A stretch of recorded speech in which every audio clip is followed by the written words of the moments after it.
أعوذ بالله من شر الشيطان الرجيم بسم الله الرحمن الرحيم وصلى الله على رسول الله وعلى آل بيت رسول الله. So in our part one of this seminar, we talked about why we should why we should take care of our health and why awareness is important and how health and wellness is the result of enlightenment, and all of many of the hadith and traditions about well-being and how the pleasure of life can be found with well-being. Also, we talked about that taking care of our health and reaching wellness is not just because of our physical bodies and we just want to look good, but it is related to our big picture of the reason of our existence in life, and it is related to our destination in life, which is Allah subhanahu wa ta'ala.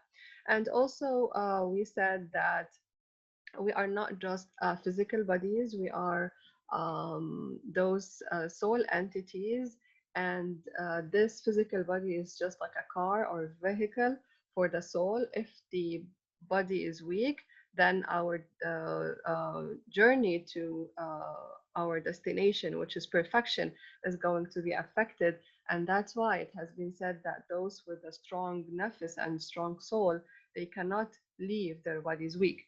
So, and also we talked about that human beings, like a true mu'min, should really focus on a strong body and a strong soul. And is both of them, they are the way to perfection.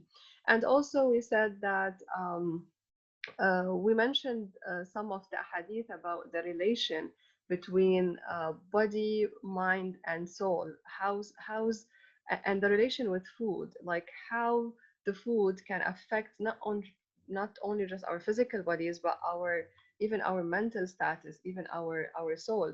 And we had some of the hadith where we said that Imam Ali alayhi salam like mentions like eating lentils soften the heart, bring tears to the eye, clears arrogance. And here we just reflect what has eating lentils to do with the heart.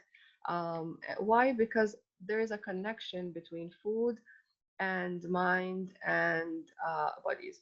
So also we talked about a little bit about there's a lot of information here, but we stopped here. We didn't talk too much about blissful diets, which is like food is divided into three categories. We have the pure food, we have the black list food, we have the gray list food, and each one of these categories affect our mind in a certain way.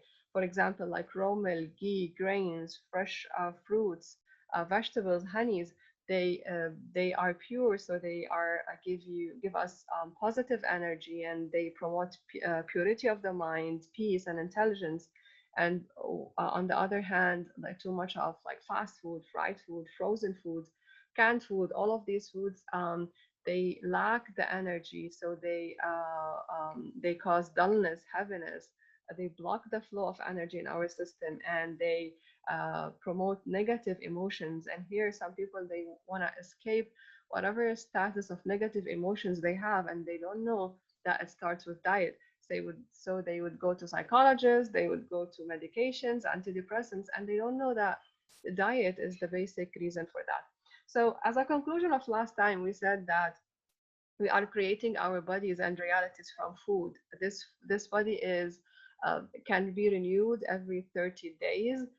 So that's why it's not just talking about halal and haram, because Allah subhanahu wa ta'ala says, "Oh mankind, eat whatever on earth, halalan tayyiban, good, lawful and good," which means that it's not should be only lawful halal, but also it should be tayyib and good. So the meaning of tayyib or good means that food that doesn't hurt you. So a food can be halal, but it hurts us. So that's why it's not just thinking when we eat food, it's not just thinking about halal and haram.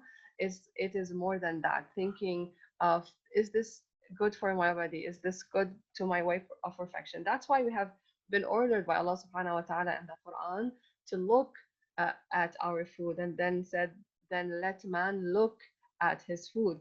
So also we see that Imam Ali alayhi salam he talks to Kumail and he says the tongue reveals that which is in the heart, and the heart survives on food. So here's the connection that the heart will survive on the food. That's why we should really take care of the food because it really affects the heart. And I think we ended here last time, and we said that the main purpose of having this control over food is that, we want our soul to be the dominant and not our bodies to be the dominant. Because, the purpose of all the ibadat that we do is to make our souls, our bodies under the control of the soul. It's not like every shahwa we have to go for it. So we train ourselves for the shahwa of food, how we can make these souls dominant over just the animal part of us on eating or whatever. So here we saw that you see that Rasulullah sallallahu alayhi wa alihi, he says, the don't eat what you know is harmful, and do not favor your desires on the comfort of your body. Our bodies, they desire something, but sometimes these desires are harmful. So that's why we have to have this power of soul in order to prevent ourselves from having anything which hurts us, even if it's halal. That's why they say one of the best major secrets of health, which is not been, usually said by medical doctors these days, is the ability to control your senses. It's the ability to control your nafs. If you want good health, if you want to reach, wellness, health, you have to have the ability to control. So willpower here is a major secret to attain health. And we said that, what's the definition of health? Because some people, they say that a healthy person is free of pain or whatever, but usually a person is considered healthy if he's able of implementing what the soul wants on its way to Allah subhanahu wa ta'ala. If you are able to carry your duties and your responsibilities with the power of soul, the obediences towards perfection, then that body is a healthy body. And here we will start with whatever Imam Sajjad alayhi salam has said about the right of yourself. We didn't mention this last time. So he said, and the right of yourself upon you is that you employ it in obeying God. Then you deliver to your tongue its right, to your hearing its right, to your sight its right, to your hand its right, to your leg its right, to your stomach its right, to your private part, it's right, and you seek help from God in all of that. So here we see that there is a right for the stomach, there is a right for the eyes, there is a right for the ears, and this is goes in. Fatima, Yes. sorry to interrupt. Yeah. Uh, So here we see that yes, the stomach has a right. My eyes, they have a right. My ears, they have a right. What's the right of these senses? It's not that just that part that we think, oh my God, because I should, for example, watch what do I see. Yes, true, that's one of the right of the eyes. But also the right of the eyes is protect the eyes from anything that harms the eyes. For example, reading while being in a sleeping position is not good for the eyes. Reading too much on with the light is not good for the eyes. So there's a lot of things that goes in the way that we can protect our eyes. So that's why if we continue in the right of stomach of what Imam Sajjad has said, and he said, and the right of your stomach is that you make it, and you make it not into a container for a little of that which is unlawful to you, or a lot of it. So it's here, the stomach is not a garbage bin that I whatever I see I have to just to throw in there. Whatever, if I'm hungry, whatever I see on the counter I have just to put. No. So he said you should be determined to eat what is lawful and not exceed the bounds of strengthening to the extent of belittling your stomach. So why we eat? For the reason of strengthening. So here he's mentioning, the purpose of eating. And then he said you should restrain it whenever you are extremely hungry or thirsty, since getting really full will cause indigestion. This is Imam Sajjad in Sahih in Risalat al-Huquq. If you eat too much, then this will, cause indigestion, it will cause sluggishness. And then here the point I want to mention it will hinder you from nobility and any good deeds. You know, this, if you eat till you are really full, what happen is that you prevent yourself from being that noble. You prevent yourself from doing all of these good deeds.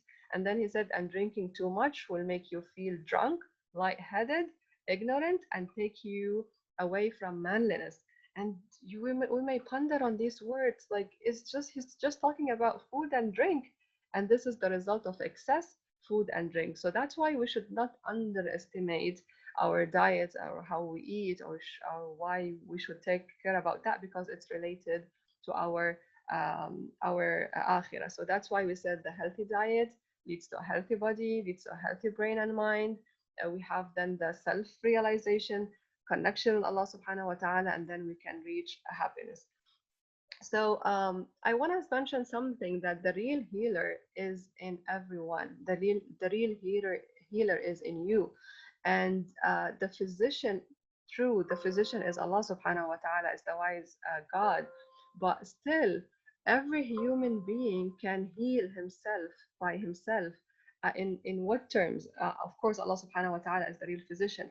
But for example, whatever, if you go to, for example, I don't know, you go to anyone for consultation, what they can do is they can give you the diet, they can give you some medications, but it is up to you to change. The change is within yourself. That's why we see that Imam Sadiq alayhi salam, he will say, you have been made the physician of yourself, and ailments have been made clear to you, and the signs of health are known to you, and you have been guided to the cure. Therefore, see what you can do for yourself.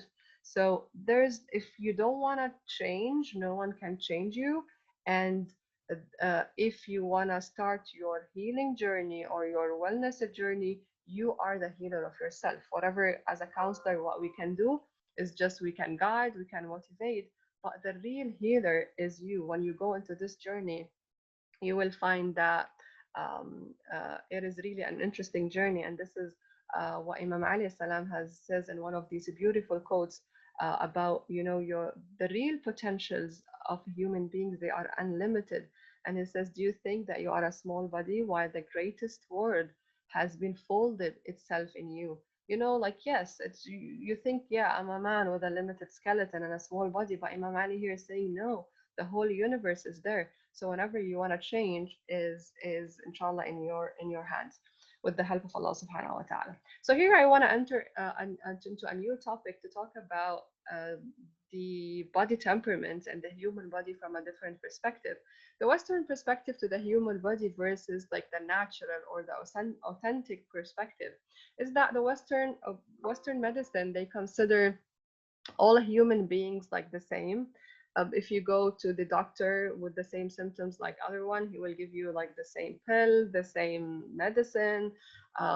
But the natural, because why? Because Western perspective, the human body is like, okay, this human body is a bunch of cells, organs working together, and that's it. But if you go to natural medicine, whether it is whatever the medicine is, Islamic, whatever, they think that each human body is unique, and there are no two people on this earth, they look the same in their body temperaments. So that's why whatever is good for me might not be good for you. That's why this herb will work for me, but it will not work for you. So here we have to have this, you know, the way to look into that each human being is unique, and there's nothing that works for two at the same time. And if you go to the Quranic view for that, we see that, the Quran says that human beings, they are not just, a bunch of cells and organs working together. They are made up of, more subtle elements, more smaller elements, deeper elements. And we see in Surah As-Sajda, Allah subhanahu wa ta'ala says, who perfected everything which he created and began the creation of man from clay. And then he made his posterity out of the extract of a liquid. Then he proportioned him and breathed into him from his soul, to the end of these ayat. So also more of these ayat that are available also in the Quran. So we come to a conclusion that human beings, they are not just these organs or these systems that we know, they are made up of more deeper elements, more subtle elements, more basic elements that we are going to talk about in a while. So just stay tuned. So Imam Ali alayhi salam also in Nahj al-Balagha in the first ceremony, when he talks about the creation of a human being, he puts all of Sorry, Sister Fatima, yes. there are requests.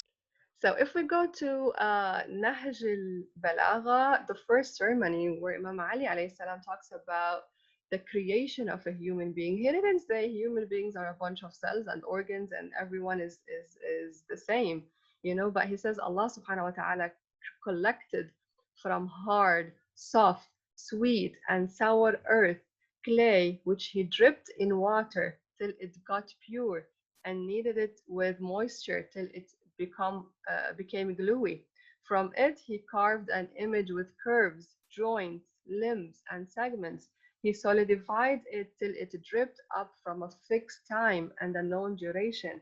Then he blew into it out of his spirit, whereupon it took the pattern of a human being with mind that governs him, intelligence which he makes use of, limbs that serve him, organs that change his position, and till the end of this hadith. But here the main point at the end of the ceremony, when he says that human being is a mixture of clay of different colors, if you follow my mouse, colors, cohesive matters, different properties like heat, cold, softness, and hardness, grief, and joy. So this is how the human being is made: heat, cold, softness, and hardness. So saying this, we can know that in every traditional medicine they talk about something, either 4 elements or 5 elements, depending on the medicine itself, but they all agree that human beings and everything in universe and everything in earth is just not only human being. Everything that Allah subhanahu wa ta'ala created, from the cosmos to the stars to the earth, to the trees, to human beings, is made up of these elements: the earth, the fire, the air, and the water. So it's not just I am a bunch of cells and organs working together. No, my deep, deep, subtle levels are the earth, are the elements. These are the elements that make me up. These are the elements that make my bones, my muscles, my mind, everything in me. Earth, fire, air, and water. And how these elements they are combined in every human being is different. So every human being, everything Allah subhanahu wa ta'ala has created is made up of all of these elements, but the percentage is different in every human being. It depends on the pregnancy, the diet, the night of pregnancy, genetics. So every human being will be a collection of these elements, but different percentages. So if a person has a high percentage of fire in his system, then that person will be a fiery temperament, or a safrawi temperament, or so it's called different terms based on that, on medicines that we use. So if a person has so much of an earthy element, as a then he's different. If a person is made up, his major constitution is air, then he's a different temperament. So that's why the collection of these 4 elements, we call them the building blocks of nature. It's really important to understand that, because if we truly understand these 5 elements, it is a door of knowledge and understanding for the creation itself.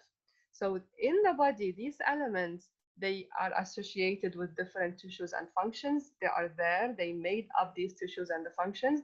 And also they don't only affect our bodies, but also they affect our minds. So a fire element, for example, in the body, it will have a certain effect, but also it will affect the mind. So also these elements, they are associated with personality characters. And also, for example, these elements, when they come to medicines, they determine the action of these medicines. So what I'm trying to say here is that these 5 elements, which are the essential building blocks of every human being, they affect the body of the human being, how he reacts, how he thinks, and also it affects his mind. It affects his physical, not only his physical character, but also his psychological characters, his personality characters. That's why sometimes, if you know these kind of things, if you are going to work with a fiery person usually gets angry so much, then I know, like, he's a fiery person, I have to be quiet. I know how, then I figure out a way to treat with him.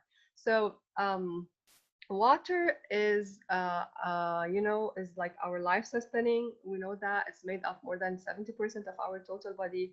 The fire provide the body with heat and radiant energy, and it goes the function is in all the metabolic and chemical actions.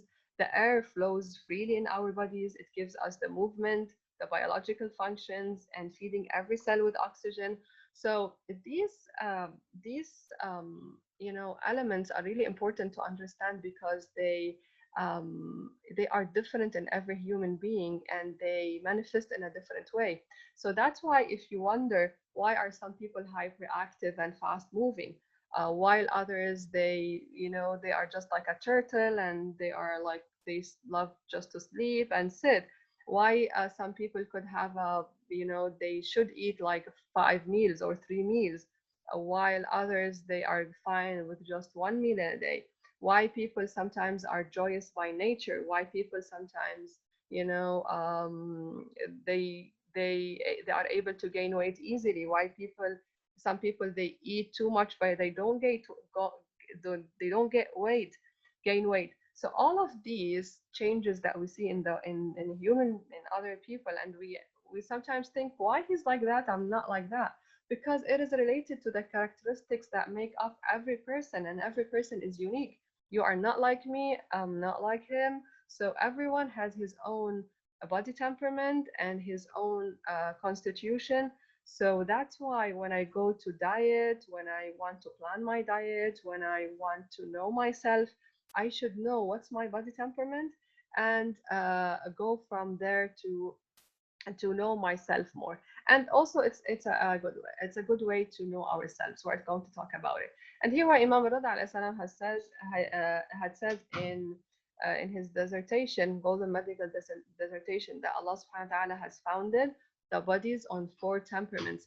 And these I'm not going to go into details because that's not a detailed course, but here how they work. For example, if there's so much air in that system of the of any human being, then he's an airy person. If there's so much fire, then he's a fiery person. If there's so much earth and water, then he's more like a grounding person, more an earthy person.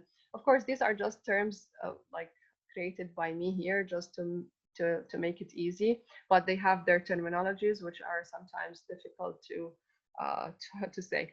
So why now it's important to know our body temperaments. Allah subhanahu wa ta'ala in the Quran, He said, وَفِي أَنفُسِكُمْ أَفَلَا تُبْصِرُونَ. Then will you not see, like, and in yourselves, then you will not see. So knowing our body temperaments is a way to know ourselves. It's a way of understand ourselves, because ourselves are our inner words. If I'm not inner word, if I'm not going to understand my inner word, then how I am going to understand my word? So you may wonder why sometimes you react to a cup of coffee, for example, a caffeine, and other people they don't.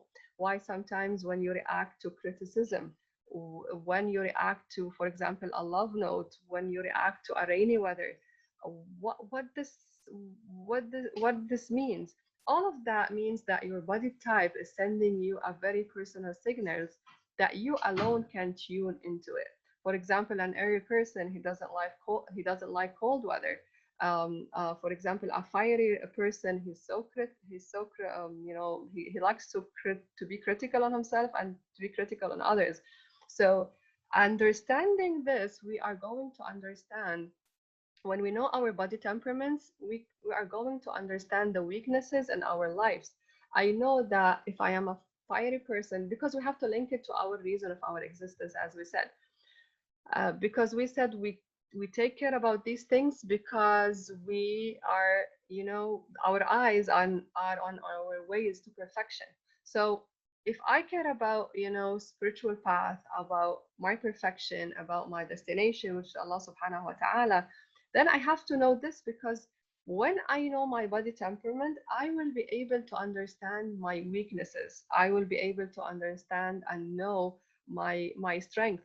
So if I'm a fiery person, for example, I know that now I am a fiery temperament.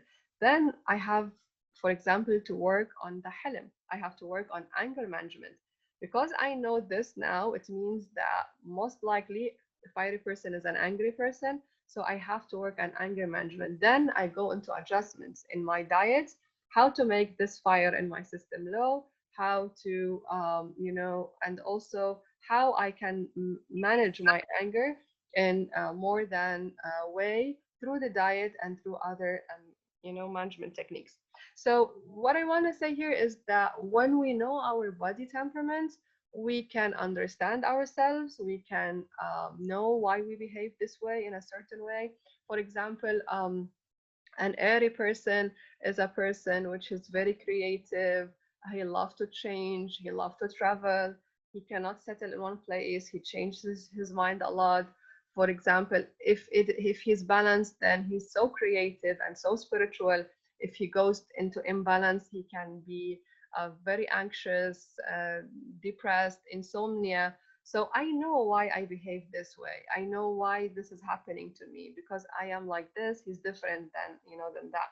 So that's one of the main reasons to know our body temperaments. The other one is that we need to plan our diet and exercise and daily routine and other measures to prevent diseases, and is related to body temperament, because no two people, they have the same body temperament exactly. There are some general things, but I have to plan it. If I am like an earthy, watery person, if I eat a lot of, for example, bananas and dates and avocados and all of these heavy elements, I'm going to be more heavy. Then I'm going to be more sleepy. And usually, earthy, watery people, they just love to sleep and sit. So I will be more lazy. So I need now to know that if I wanna be more active, I have to change the type of food I am eating. I have to change to it into a more lighter diet. So also, the imbalances in the body type will let you know that there's that the body mind are not in coordination. How's that? Because if there's any imbalance in the body, if there's any imbalance in the body temperament, this will directly affect the mind. And as I said, for example, if an airy person, he goes into a diet that is not good for his body type, then the mind is going to be affected right away. He will be anxious, he will be and unable to sleep, he will be so much worried, so much afraid, he will not able to make any decisions. Why? Because it is related to his body temperament. Now, if he goes to a diet to reduce all of these things, then he's going to be much better. His mind is going to be much better. He will stop racing. He will be able to sleep much better just by, knowing his body temperament and planning his diet according to that. Also, we can catch the early seeds of diseases, because each body temperament has certain different diseases. I know you are now like saying, okay, we don't know these body temperaments yet, but it is not how do I say, it's professional, so it's fine if you feel right now that, okay, I don't know what she's saying, what she's talking about. That's fine, because you need to study if you want to know more, then you need to study these things. But otherwise, there are people who are professional in this, and they can help you in this. So we can catch the early seeds of diseases. If I'm like an early person, they will have more of bone issues, joint issues, inflammation issues. If you are a fiery type, they will have more heartburn. They will have more stomach problems. They will have more inflammation. If they're earthy, watery, they will have more weight gain. So it is. If I know what's my body temperament, I will be able to expect what problem can I have later in life, and I will be able to fix it earlier before I reach that stage. And also, what is important is that when I know body temperaments, I will be able to know how to deal with others. And this is really important, especially in social relations, because and especially in marriage life, and when choosing spouse, and when choosing their partner. Because imagine if a fiery man is going to get married to a fiery woman, they will make the house like a hell. Both of them, they are perfectionists. They are stubborn. They don't love to change. They love their own ideas. They are angry. They get angry easily. If they don't eat on time, they get hungry. If anything small makes them angry. So if both of them they get married and they are fiery, then this house is going to be a hell. And that's why knowing these things, it will make it easy for you to to know which whom you should choose. And also in our social relations and life, like okay, if I know, for example, that my colleague is like that, my employee is like that, my employer is like that body type, I will be able to know. For example, maybe I am an early person, I'm so creative, I don't like to work according to a plan. If I work according to a plan that someone forces on me, I will not be able to achieve. Then if I'm going to work with a boss which is fiery person, I'm not going to feel good. I need to, so knowing these things, it will, make our lives much easier. So that's why we have to reach a balance. No one can reach 100% balance because, always there's imbalances happening in our bodies. But, knowing our body type and balancing it could be really possible to a certain limit. And it will have a drastic effect on our lives, on our minds, on our bodies. For example, for a fiery type person, usually they experience so much of heartburn. Those who has, for example, heartburn, they usually are fiery person. So I know if I'm having this issue, it is maybe related to my food, then I have to go less on spices. If I continue in the same way of eating spices, then my heartburn will not be resolved.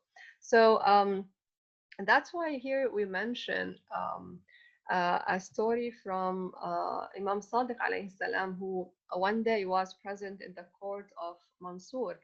And there was an Indian, really good doctor, as we say right now in medicine. And he was reading from his medical books, and Imam Sadiq alayhi salam was listening.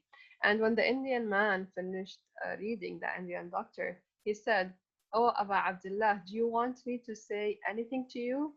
And then Imam Sadiq said, "No, for what is with me is better than what is with you."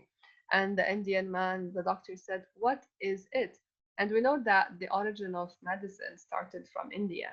The Ayurvedic medicine, which is 5,000 years ago, started from India. And even some of the Islamic medicines that we have, they originate from there. So it is the basic of all other medicines. So the Indian medicine said, "What is it?" And then Imam Sadiq said, "I can cure cold with hot, and hot with cold, humidity with dryness, and dryness with the humidity, and will entrust that first to God. I will also apply what the Messenger of Allah has said. I know that the stomach is the house of all ailments, and abstinence is a cure which restores health." So, what's my point here of mentioning this is that we have different body temperaments. Some temperaments are cold, some temperaments are humid, some temperaments are dry. So in order to have that balance, we should measure it with something that's called the opposites. If I'm a cold body type, I have to go for the warm. If I'm a humid body type, I have to go to dryness. So here, that I just want to mention that we have this in what we call right now Islamic medicine, and this is the proper way of treating diseases. And then the Indian man said, "And is medicine anything other than this? Now tell me what you have obtained, where have you obtained this knowledge from?" And then the Imam said, "I have obtained it from my grandfather, from the Messenger of Allah, from Jibreel. and above all from the Lord of the universe, the creator of the souls and bodies. So here the point is that Imam Sadiq alayhi salam is saying that this knowledge has been, derived from Allah subhanahu wa ta'ala. It's not like, okay, like what's the origin of this? What's our source that we have to treat, things with opposites, cold with hot, and dry with humid. From where do we get the evidence? As Imam Sadiq alayhi salam, he's saying here, it is from the creator of the souls and bodies. So the knowledge comes from Allah subhanahu wa ta'ala to Rasulullah, to the Ahl al-Bayt alayhi salam, and now we have all of, much of research has been done, and the new, let's say, medicine has been arise lately. It's called the Islamic medicine. So the Indian man said, "You said the truth. I bear witness that there is no God but Allah, and that Muhammad is the messenger of Allah." So here that the point that we have to mention, that like increases like, while opposite creates balance. I have to know my body temperament, and treat whatever I have in the opposite way of my body temperament, so I get balance. I know maybe this is a kind of confusing topic for you. It was for me when I first was introduced to these things, but you are not supposed to know all of these things in details. I'm just giving you like a general idea, and and then there are people who are specialized in these things. So here, Imam Rada alayhi salam, he says, reflect on the food which fits you and your stomach, strengthen your own body, and gives it to enjoy it. So estimate and carefully consider your own food. And then Imam Rada alayhi salam, he says that, and know that each one of these natures likes that which suits it. Therefore, eat that which suits your own body. He who takes an increase of food does not make use of it, and he who takes an amount of food without an increase or a decrease make use of it. So, and then the Imam continues to say, surely the betterment and straightness of body and its corruption come from food and the drink. And this is what we are not, we're not being told like that by the new Western medicine. They just give pills and, I don't know, operations and medications, but no one say, please go review your food, see what you are eating, what you are drinking, because food and drink are the basic of, corruption in the body. So if you want, if you put them right, this is what Imam Rada is saying, then your body is good, and if you corrupt them, then your body is corrupt. And Alhamdulillah that, we have all of these teachings from Imam alayhi salam, so we get the true knowledge. So here we come to a topic that we have to ride the nature's waves. Allah subhanahu wa ta'ala has, you know, um, everything is clear by nature. If we just follow the pattern and the path of nature, then our bodies and we are going to be healed. So that's why Imam Ali alayhi salam, when he was giving a wasiyah for Imam Hassan, as I remember, he says, "Oh my son, shall I inform you of four things so that you will not be in need of any physician?" And then Imam Hassan said, "Yes, Amir al-Mu'mineen." So Imam Ali said, "Do not sit for eating except when you are hungry. Do not rise up from eating unless you have an appetite for food. Chew the food well and go to the bathroom before you go to bed. If you follow these instructions, you will not be in need of any physician." Then Imam Ali alayhi salam, he said, a Quranic verse has summed up the whole medicine. Which verse is the eat and the drink and do not extravaganate, like كُلُوا وَاشْرَبُوا وَلَا تُسْرِفُوا. So here, if we just want to take this as a guidance from Imam Ali alayhi salam, and we don't want any physicians in our life, we want to be the physicians of ourselves, we have to follow this basic rule. I have to eat only when I'm hungry. I have to stop eating before feeling full. I have to chew well, and I have to go to the bathroom before I sleep. So Here, I'm connecting it with the topic of riding our the nature's waves. If you just follow nature, if you just follow your body signals, if you just follow whatever your body is telling you, now you are hungry, eat. So the body is so wise and has Allah subhanahu wa ta'ala has designed this body to have all of these signals. So just follow your whatever your body is telling you, because this wise body, which is created by the wise creator, can lead you to healing if you just listen to him. But what we usually do is that we suppress and we suppress all of these signals until these signals don't work anymore. So we reach a stage where we don't feel that we are full. We eat after we are full and we lose the signal. Why? Because we by ourselves destroy these signals. So we have to um, follow these rules. And here from this ayah, وَكُلُوا وَاشْرَبُوا وَلَا تُسْرِفُوا, one of the scholars says God has gathered medicine in a half of a verse. This is half of a verse. So the stomach is the house of every ailment, and the diet is the best cure. So we cannot underestimate the importance of these things.